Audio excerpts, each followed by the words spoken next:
لك خد التليفون بتاعي، لا النمرة بس مش التليفون كله.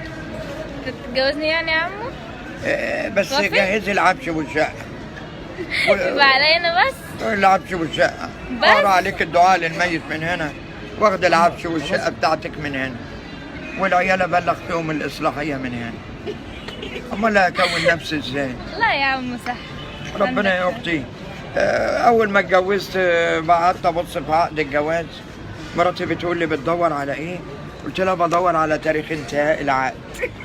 لقيته بعد عنك العقد مفتوح، جالي اكتئاب نفسي يا عيني وانهيار عصبي يا لهوي وانقطاع في الاحبال الصوتيه يا خرابي. وانكسار في القصبه الهوائيه وهبوط في ضغط الدم والتهاب في المفاصل. لا، يا لا. ملا مش قادره كل تنزل ده؟ عينيها من عليا كده. ربنا ما شفتيش حد حلو قبل كده؟ يا خراب على جمالي. اشكر اخويا عبد العزيز من السعوديه اللي طلعني عمره على حسابه. جيت اطلع الطياره لقيت الطقم من الفلبين، قلت لها اكسكيوز مي اور سيستر جيف مي جلاس اوف تي. قالت لي الله، هو انت بتاع ربنا ياخدك بالراحه؟ قلت لها ان شاء الله ياخدك انت، انا لسه بكون نفسي. ايه اللي خلى واحده من الفلبين تعرفني؟ اتاري الشهرة على 100 وانا فاكرها على 90.